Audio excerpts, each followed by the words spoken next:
যিনি রাজসাক্ষী ছিলেন চৌধুরী আব্দুল্লাহ মামুন, ওনাকে তো আসলে রাজসাক্ষী হওয়ার কারণে মাত্র 5 বছর জেল দেওয়া হয়েছে। আমার পাশে শহীদ পরিবার, তারা শুনে প্রচণ্ড কান্না করছিলেন, আমরা তাদেরকে ধরে থামিয়েছি। তো আমরা মনে করি যে এটা ওনাদের জন্য অবমাননা।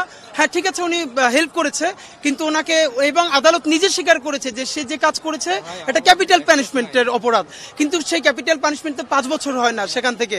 এটা অ্যাটলিস্ট আনটিল ন্যাচারাল ডেথ পর্যন্ত যদি হতো আমরা বুঝতাম, কারণ পাশে এক শহীদ পরিবার বলছিল 5 বছর পর সে বের হয়ে বুক ফুলিয়ে হাঁটবে, আর মানুষ এটা শহীদ পরিবার কি করে নিবে। সুতরাং আমরা আমাদের টিম সহ চিন্তা করছি থার্ড পার্টি হিসেবে আমরা অ্যাপিল করতে পারি কিনা, আমরা ভালো করে ভার্ডিক্ট করে আপনাদেরকে জানাবো। আমি মানবিক দিক থেকে, শহীদ পরিবারদের মানসিক দিক থেকে আপনি চিন্তা করে দেখুন, তার হওয়ার কথা ছিল ফাঁসি, কিন্তু তার বিচার আমরা চাচ্ছি যাবজ্জীবন কারাদণ্ড। এটাই তাকে এক প্রকার একটি রাজসাক্ষী হওয়ার কারণে যে প্রিভিলেজ, সেই প্রিভিলেজটি দেওয়া।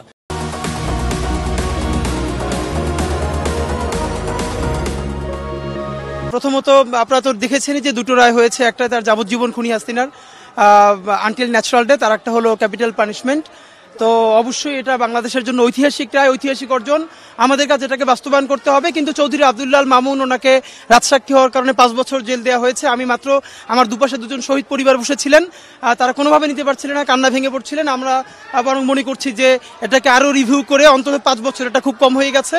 হ্যাঁ, সে হেল্প করেছে, বাট আমরা 4টার সময় জাদুঘরের সামনে ডিটেল বলবো ইনশাল্লাহ। Thank you very much. আমরা বলেছি ইতিমধ্যে যে এখানে যে রায়টা হয়েছে, খুনি হাসিনার ক্যাপিটাল পানিশমেন্ট হয়েছে, এটা শুধু হলেই হবে না, এবার তার বাস্তবায়ন করতে হবে, কার্যকর করতে হবে। এটা আমাদের জন্য ঐতিহাসিক অর্জন। কিন্তু এর সাথে আপনারা যেটা দেখেছেন যে যিনি রাজসাক্ষী ছিলেন চৌধুরী আব্দুল্লাহ মামুন, ওনাকে তো আসলে রাজসাক্ষী হওয়ার কারণে মাত্র 5 বছর জেল দেওয়া হয়েছে। আমার পাশে শহীদ পরিবার, তারা শুনে প্রচণ্ড কান্না করছিলেন, আমরা তাদেরকে ধরে থামিয়েছি। তো আমরা মনে করি যে এটা ওনাদের জন্য অবমাননা। হ্যাঁ, ঠিক আছে, উনি হেল্প করেছে, কিন্তু ওনাকে, এবং আদালত নিজে স্বীকার করেছে যে সে যে কাজ করেছে এটা ক্যাপিটাল পানিশমেন্টের অপরাধ, কিন্তু সেই ক্যাপিটাল পানিশমেন্ট তো 5 বছর হয় না সেখান থেকে।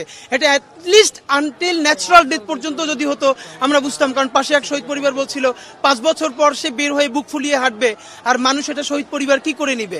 সুতরাং আমরা আমাদের টিম সহ চিন্তা করছি থার্ড পার্টি হিসেবে আমরা অ্যাপিল করতে পারি কিনা, আমরা ভালো করে ভার্ডিক্ট করে আপনাদেরকে জানাবো। আমি আমার ভাইয়ের রক্ত দেখেছি আমার হাতে, আমার ভাইয়ের মগজ দেখেছি রাস্তায় পড়ে থাকতে। আপনি আমাকে আইন দিয়ে বললে আমার তো সেটা বোধগম্য হবে না। আমি যেটা দেখেছি আমি সেটাই চাই। আমার ভাইকে রাস্তায় মেরে রক্তাক্ত করা হয়েছে, আমার ভাইয়ের রক্ত রাস্তায় পড়েছিল।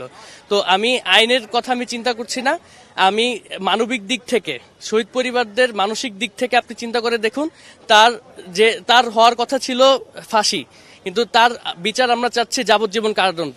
এটাই তাকে এক প্রকার একটি রাজসাক্ষী হওয়ার কারণে যে প্রিভিলেজ, সেই প্রিভিলেজটি দেওয়া।